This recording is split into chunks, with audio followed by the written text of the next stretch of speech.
Yes. Whoa. What conference room Dude. are you hiding in right now? No conference room. I'm at home today, so I'm locked in. I'm ready to go. I've got a brew here. But listen, you said cold brew or whatever you said in the tweet, and not only did you not bring one with you, you didn't even bring the king of cold brew to share this experience with us. He's gonna be pissed you didn't invite. Where is he?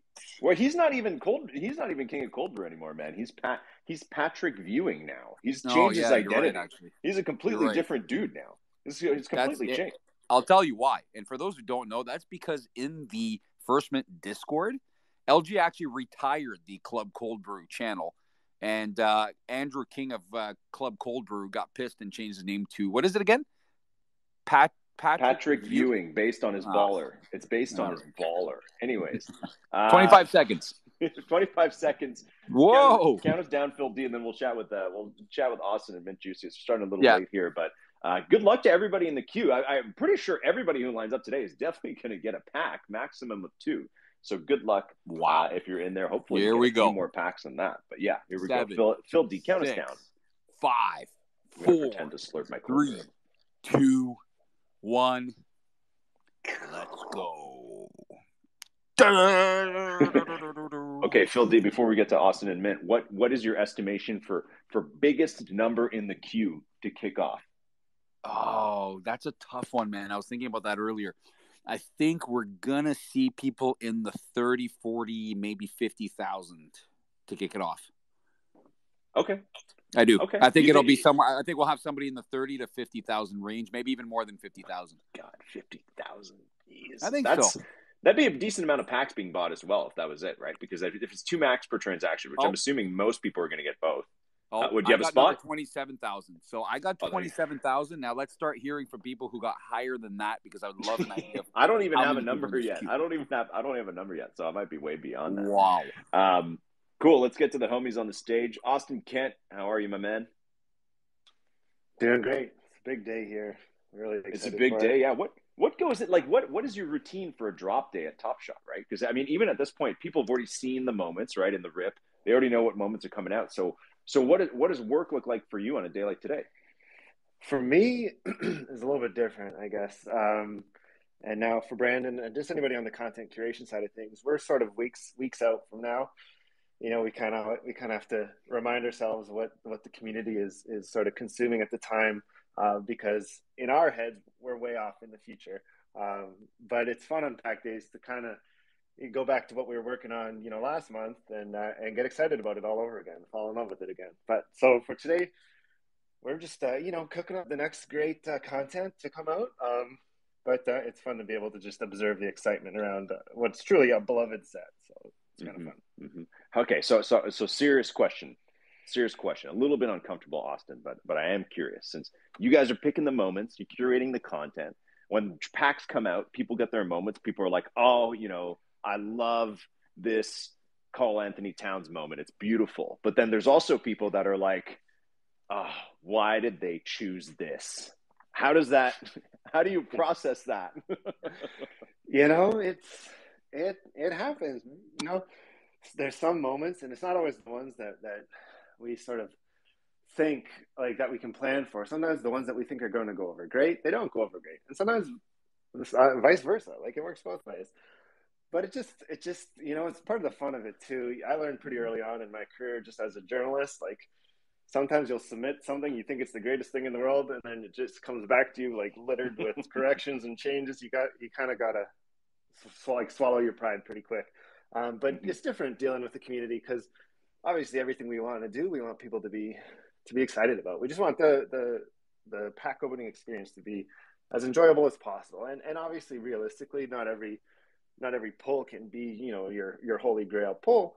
So in that sense, we like to make sure that at least every play across the board is just get like its due diligence. It's getting its care. There's thought going into every single one. But the reality of the matter is you might pull somebody that's not your favorite player, or you might pull somebody that you really don't like. Some people pulled that in Deck the Hoops. Not to name any names, there was a sort of a heated polarizing player that you love him if he's on your team, but it comes with the territory, and it's fun. It's all part of the process for us. Mm-hmm, mm-hmm. Absolutely, man. So when the drop is going down, what are you what are you doing other than chatting with us right now? But what do you chatting do? with You you have guys. are there any duties, or are you just like you're saying with Brandon? You guys are like going over last night's games, some of the plays, like where they could fit into different packs and stuff. Yeah, yeah. I'll observe. I like to lurk. I like to get whether it's Discord or just talking with people on Twitter, just to get that sort of reaction, just to keep us calibrated. Like, is what we're doing resonating with people? So literally just hanging out and listening to you guys and listening, just lurking as people are talking on Discord. It's all part of the fun to get that sort of authentic feedback. I always like to do that whenever the moments are revealed and whenever the packs start getting, cracked open. But in terms of what Brandon and I are working on, it's going through live content as we always do. That's just sort of the daily part of our routine. Figuring out, like, the roadmap's been great. I've been saying this for months. It's fun to be able to literally have a bucket. Like, we have all these different buckets that we're filling as the season goes on, and we've been filling them basically since opening day. So it's a big part of our routine, being able to, hey, this looks like a cool play for that teamwork set, or hey, this looks like a hustle and show play. We can start doing that, and we're just planning well in advance, and also cooking up some fun things that you might see, like at the All-Star game. We like to make sure that every big drop, whether it's a just a weekly base set drop or a more sort of fancy limited edition drop, like, we got stuff in the works, and we're always sort of tinkering away at them. I like that. I just imagine you guys are like spreadsheets on spreadsheets of different plays from different games, different players, different sets they could fit into. So I love that. I do want to talk to Mint, and I do want to talk specifically about this set. But first, Phil D, where are we at? And what's the word on the street? Okay, so I did hear from a few people, and the highest spot in the queue was in the 40,000s, according to one of our listeners. So that's around the range that I thought. I'd seen something between 30 and 50. I think it's around that range.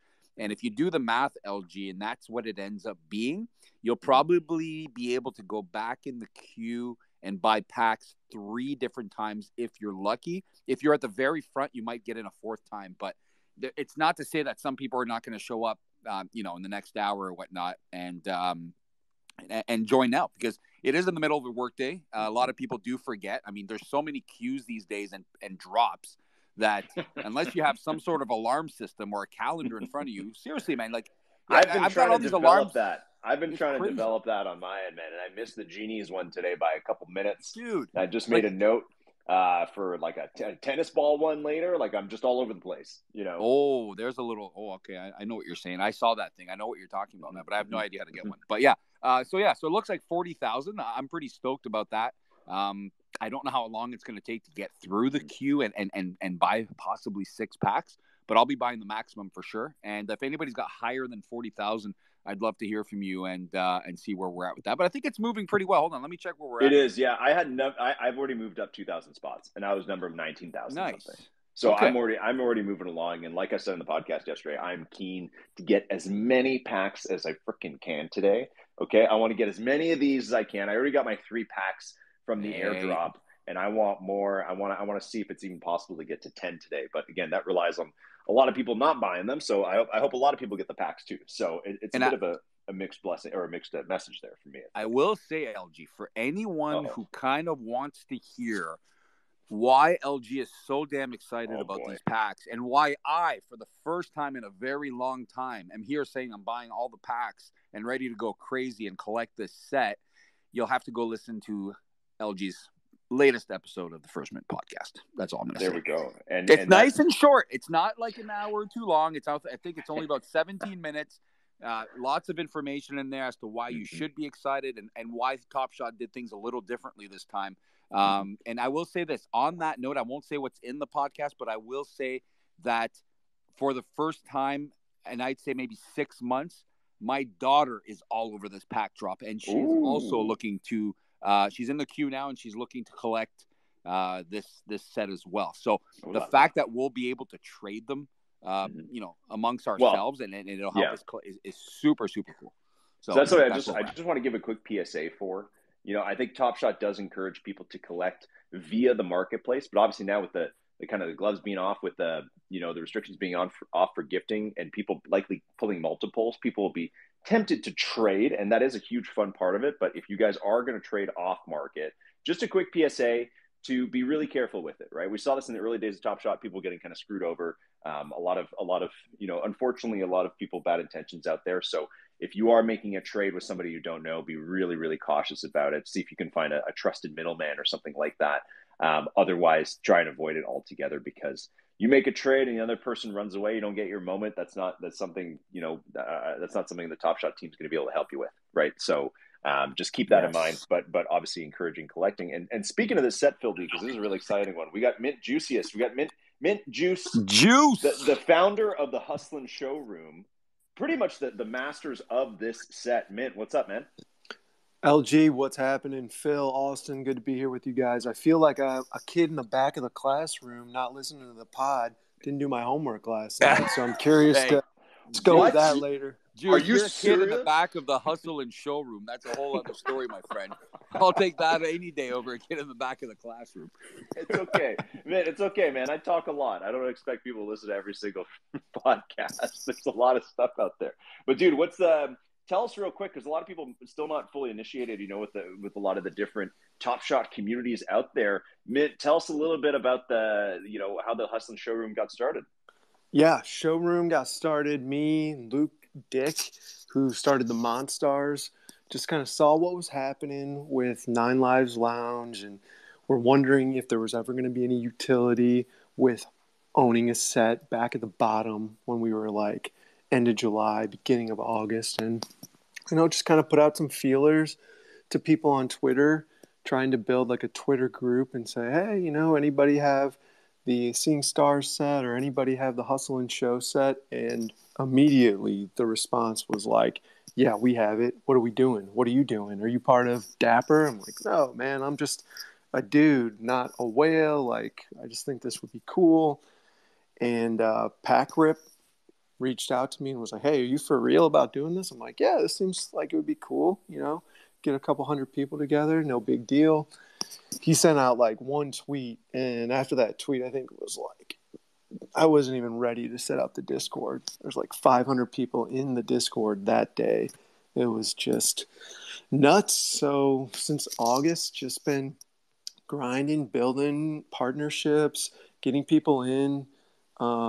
But the biggest part about Hustle and Show is that we're just there to build a community and support people's hustle, whatever that is, right? Like you have a project, you have a blog, you have something you're doing professionally, you want a job with somebody. Like the whole team there's this whole community there that's trying to build you up, retweet, do whatever we can, gift you moments. I know that we had someone who lost a family member in there, and I know LG, you were in there helping, gifting this guy moments just to like let him know that, hey, the community was here, we're being supportive. So it's just been this like wild ride of community support, but it's also a ton of fun. There's a lot of activities to do in there too, like ripping packs together, playing poker together, all sorts of stuff like that as well. What was the scene? I dropped in there the other day after the Hustle and Show announcement of the airdrop and everything. What was the scene like in the Discord when you guys all found out you're all going to get 3 packs of the new drop? I mean, it's been like an ongoing blitz since they announced in the blog back in December or November or whenever that was that they were going to do Hustle and Show. So like this dropping, all of these news dropping, Jacob reaching out to me personally to like try and coordinate pieces of this drop. Like my DMs are just insane. Like yesterday was my wife's birthday, and she's like, "Hey, what are we doing tonight?" I'm putting my phone down. I'm not gonna even look. Not even gonna look at my phone or any of Twitter because it's just nonstop. Like if I pick up my phone, it's like 30 minutes of DMs. It's 30 minutes of people just, oh, what are we doing here? This is awesome. Blah blah blah. When are we getting the packs? It's like, oh my god, it's crazy. It's nonstop, right? Dude, that's NFTs, man. That's how this stuff goes, man. Listen. Hold on. Go. Juice, I know what Phil's going to say. Juice. I know what Phil's going to say. Hit me, baby. Juice. You said you'd put your phone down the entire night for your wife's birthday. Did you actually put your phone down the entire night without looking at it once? Absolutely not. I tried. All right. At least you're honest. At least you're honest. I wouldn't have believed you if you said you didn't look, because It's one of those. I've learned in this space, it is like, if I'm like, I went on the pond for a skate the other day. All right. I was gone for literally 40 minutes. Pond. And I was having like anxiety as to what I was missing. And I felt like when I got back to my phone, I felt like I'd missed a couple of days or something. So I can really attest to that. There's just no doing it. You've got to be on top of it at all times of the day.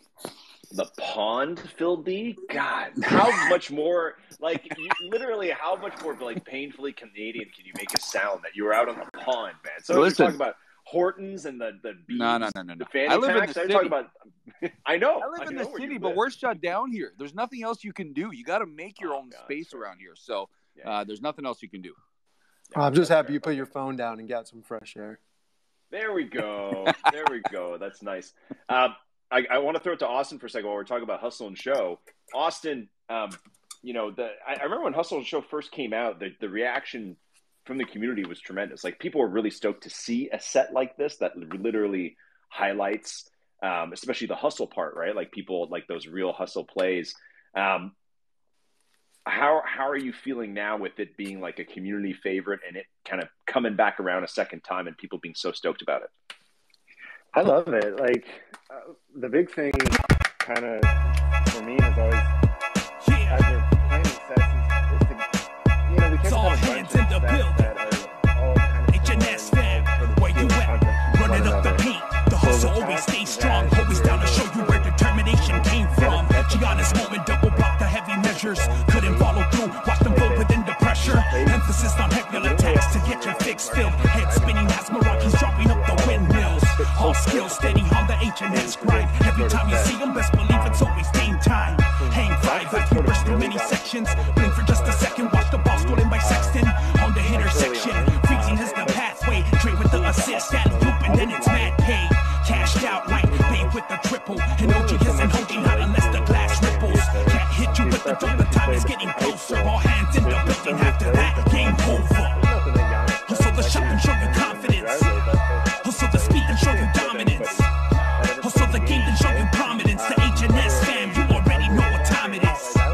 Hustle the shop and show you confidence. Hustle the speed and show you dominance. Hustle the game and show you prominence. The HNS fam, you already know what time it is. Yeah, 10:56. I'm not smart enough for that. The golden touch. It's all hands in the building. HNS fam. So to be able to give these players like a spotlight more than just throwing them in the base set because they might not be MGLE or Hollow guys was really kind of exciting. And I think seeing that it really resonated like with the community, like in the same way that it kind of resonated with me, it's just been amazing. Like, it's kind of taken on a life of its own and literally has like Minshu's, the Hustle and Showroom community, like, to see these come about organically, and they're just so passionate. It's just, it's honestly such an honor to watch this sort of grow. And I'm just so proud of the community and so excited to be able to keep it going this year and hopefully, next year. I'm a big fan of this being a yearly thing.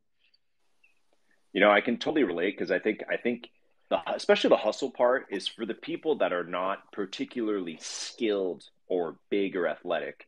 The one thing you can bring, even if you're just playing pickup games, any sport, is hustle. That's the one thing you can do, is try really hard, and move hard. That's the kind of part that I think is really relatable, because like you're saying, right, you're never going to be a big beast like Giannis, right? But you can definitely relate to like being somebody who goes out there and tries hard, and dives for the balls and makes that extra effort.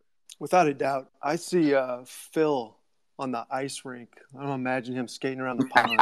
I see such a hustler. Like, I'm thinking Pat Maroon type, right? Well, 3 championships in a row is in, not bad.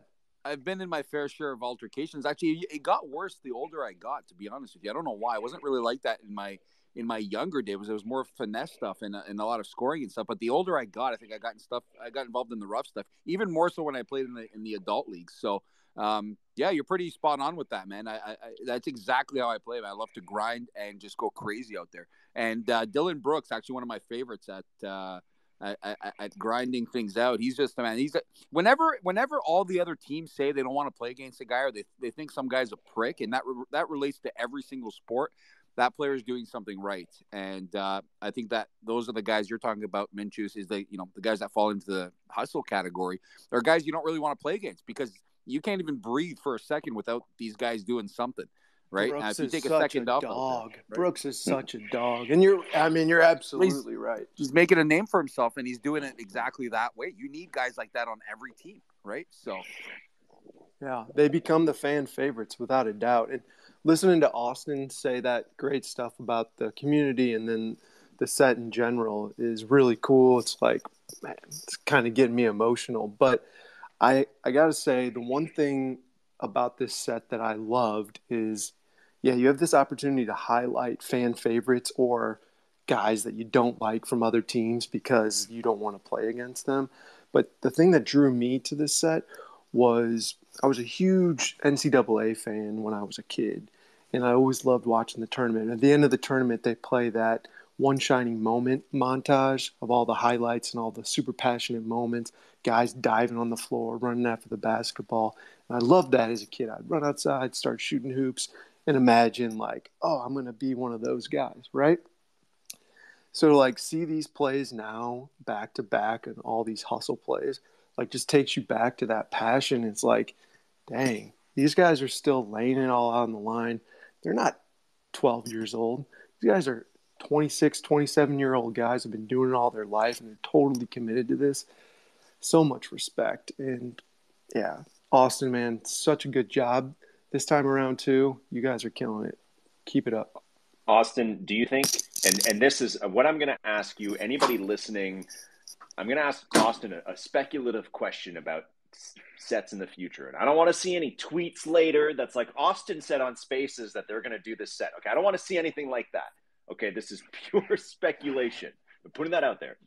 Austin, would you ever see a historical hustle and show drop? And I'm thinking specifically, because just listening to you talk, I'm like, man, there's so many plays from the past, like playoff plays that was like, I don't just mean like, the LeBron block. I mean a lot of like, I think as a Raptors fan, like when Freddie like lost his tooth and stuff like that, like just a lot of like really gritty plays that really come out more in the playoffs, right? Would we ever, or would you, as a fan, is that something you think would be possible or would be cool to do in Topshop? Is it hard for you to answer? I ain't going to acknowledge that right now. Well, I do think like it's natural. Like I think about these things myself. Like I think it's natural, really, to kind of apply any set that we do, whether it's like hustle and show or throwdowns or whatever. You could be like, if they did this back, when I was 13 years old, like that would be a pretty sick set. But definitely, you think of like players. Like I grew up watching like the Ben Wallace era, like Pistons. I love these types of players, like Ben Wallace moments, like even just all the stuff Dennis Rodman would do, like with the Bulls, with the Pistons, Steve Nash all bloodied up. There's all these images that have just stuck in our head because that game. Sorry, I remember watching that, man. That game where it's like he kept taking him off because he kept bleeding. Yeah, I think that was like a Robert Horry like elbow or something. He got headbutted. I forget what it was. Yeah, yeah. So definitely to answer your question, I think something like that would be really cool, and certainly something we'd be open for because the things that make us love the game today, they've been making us love the game for a while now. So good answer, Austin. And this is a hard question to answer with Mint listening right here, watching you. Where I don't know if you're even allowed to say how you would rank Top Shot sets. But let's say, let's assume Hustle and Show is one of your favorites. Okay. What are other sets that you also love the same way? And not to say you don't love all the sets, but I'm asking you, like, where does Hustle and Show kind of rank in sets for you? Yeah, it is a tricky question, but I think it's a fair question. And I'll answer this just as a basketball fan and a collector, and not necessarily as an employee. Hustle and Show up there for sure. Like Cool Cats, fun, great set, I loved it. But thematically, Hustle and Show appeals to me most as like a former basketball player, current basketball hack, and basketball fan. I really like what throwdowns can be. I think we missed some of the marks on throwdowns last year. That's a different space as far as maybe. Oh boy. But a nice depository of just the dunk of the year candidates. Like I think that's so cool and such a special part about being a basketball fan, whether you're new to the game or you've been obsessed with it. So I really want throwdowns heading forward to be an equally beloved set, just packed with dunk of the year candidates. You know, that's what it should be. That's what we love. You know, that's what we love about throwdowns. And it's kind of going to be a weird answer, but I like the accessibility that the base set offers, just in terms of getting some players into the product that might not appear really elsewhere. To be able to sort of shine a light on players, whether it's a guy breaking into the league for the first time, an undrafted guy, and he's getting consistent rotation minutes. It's fun to be able to sort of commemorate that in a way, and in a lot of ways, the base set gives us the flexibility to do that. In ways that wouldn't work, in rare or legendary sets. So I like being able to have that at our disposal as well. Mm-hmm. Mm-hmm. And what I want to flip back to Phil here, who's saying that he told me the other day, this is going to be the first set that he completes. He does not have a completed set, despite reading the tea leaves, everything this past summer, knowing that it's important. He does not have one yet, and this is the one he is considering. Austin, if Phil is on the fence, give him a couple words of encouragement to sell him on this set, convince him to collect this set completely. Oh gosh. It's your Canadian boy right there. It's your Canadian duty to honor a set that puts Mississauga native Dylan Brooks, very much a hockey player in a basketball player's body. I think that's reason enough right there. Wow.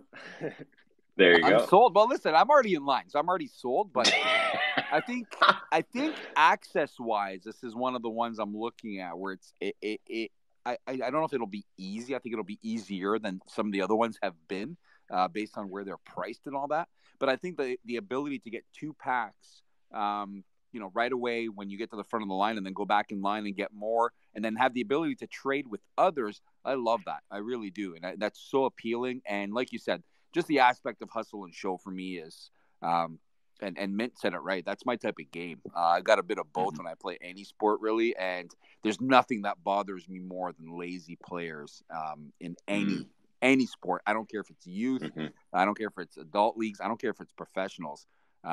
Lazy players that make lazy plays drive me absolutely nuts. So this set is absolutely appealing.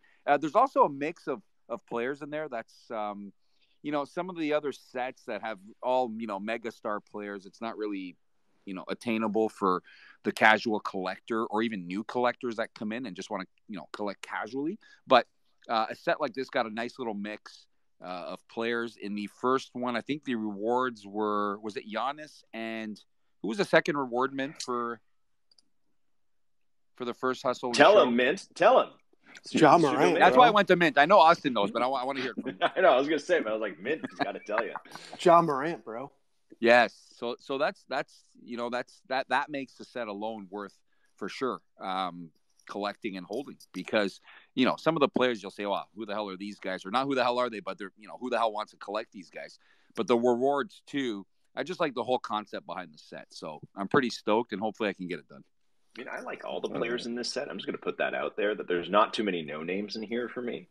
So I have a pretty good sense of all of them. But Mint, I want to hear from you. Like, Phil clearly is down with it, but for anybody else listening that's considering this their first set, and obviously, now it comes tailored with a fantastic community behind it. What are some words of encouragement or any insight you can give them for this one? Yeah, listening to Phil chat a little bit about why he would be into it just reminded me that Hustle and Show set and what Austin and these guys have done, I don't know if it's necessarily been intentional, but this set stands out to me because it tells a great story and it has purpose behind it, right? Like, there is that sort of inherent philosophy behind, if you hustle, right, you're going to be able to be better and more talented, and your practice is going to be able to reveal itself and show. So you're going to be able to show, and that's why I love that Ja Morant moment so much. But otherwise, awesome set, super great players with so many fan favorites from teams that really kind of get their chance to shine. And you have the opportunity, Phil. You complete this set, come into the Hustle and Show. We're going to create like a tiered system, the Hustle and Showroom. We're going to create like a tiered system in there. So folks that have one of the sets will be able to hang out, and people that have both sets can hang out. But there's a lot of general access for people in that Discord as well, whether it's playing poker, whether it's doing flash challenges, trading with people, hanging out, making fun of Jordo and other Australians. That's what we do best over in the Hustle and Showroom, I guess. There you go. All right. There you go. Yeah, Phil, absolutely. sounds like your kind of place, man. Your kind of community to go cause a ruckus. It really is, man. Let me into the the showroom. I guess is that what it's called, the Hustle and Showroom? Yes. Okay. That Yeah. Let me into the showroom right now. I want my private booth. I want to have some parties in there. Looking forward to, man. I like the concept. I really do. You'll need to complete the set first, man. I think that's motivation enough for me. I'll get it. There you go. And these guys, Hustle and Showroom, definitely going to get themselves a lot of new members. In the next couple of days, next couple of weeks here. Guys, I don't want to keep this too long. I'm almost at the front of the queue finally. Last thing I want to touch on is the rewards for this set. So we got Steph Curry and Kristaps coming up. Clear to me, I was trying to analyze like which moments we're going to go for the most. Clear to me that obviously the Steph is going to be the prize of this set so far. After that, what I'm curious to know, Phil D, we start with you, is like once this marketplace opens, out of this list of players, I'm assuming Karl Anthony Towns probably going to go for most. Maybe after that, like Aaron Gordon, but maybe Dylan Brooks. Who do you think is kind of the prize here on the MP? Hello, Phil D muted. Yeah, no, sorry. You cut off there because I changed locations. What did you say? I only caught the end. I say, who do you think out of that? We got 10 guys coming out. We got 10 players coming out. I think the prize, on the marketplace could be Karl Anthony Towns, probably followed by like maybe Aaron Gordon and Dylan Brooks, maybe Tybal, but a lot of other good players here. Where do you think? How do you think these are going to kind of rank out on the MP? I don't know. I was asking that. I was actually in our Discord earlier, and my interest was where they'll settle on the marketplace once they all come out. Because I'm like, if I can't get the entire set by buying packs, I would love to know how much they'll be on the marketplace. Because there's strategy behind it. Maybe I don't want to buy 6 packs if I can. Maybe I want to, maybe I don't want those 60K commons, and I want to take my chances buying them off the marketplace. But then somebody started mentioning the rewards. I'm like, okay, well, depending on where Steph ends up in terms of challenge rewards, if he ends up like the rumor is out there, I don't know if it's confirmed or not, but well, he's in there. It's Steph and Kristaps. Okay. It wasn't Austin and Jacobs. I wasn't sure if it was out there. So that ups the prices a lot, obviously, right? That Steph is one of the rewards. We don't know if it's going to be the first reward, which the challenge is coming up tomorrow morning, but that definitely like ups the ante for me. That pops up the price a couple bucks at least. I think so. So for me, for right now, the strategy is to get as many packs as I can, because I think it'll probably be a bit more expensive to get them off the marketplace. In time, it might not be, but obviously if you're collecting the set, you want to be part of the rewards, right? Because if you look at the first set, had you not done that, you're looking at both rewards being, upwards of $300. So, there's obviously a benefit there. I think you're right. I think it'll probably be, Karl Anthony Towns. I mean, the big guys don't usually get love, but he definitely stands out. I don't know, man. I'm still looking for Dylan Brooks, but I'm more interested in where they'll land on the marketplace, to be honest. Mint, what do you think? Speculation on what these look like on the MP, and also what that first challenge is going to look like tomorrow morning. So I ripped Malik Monk, Cat, and Tybal. Super pumped with all of those in my airdrops. But the one that I want the most, and I think is going to be valuable, is the rookie between the legs slam, Greg Brown. It's just an unbelievable dunk.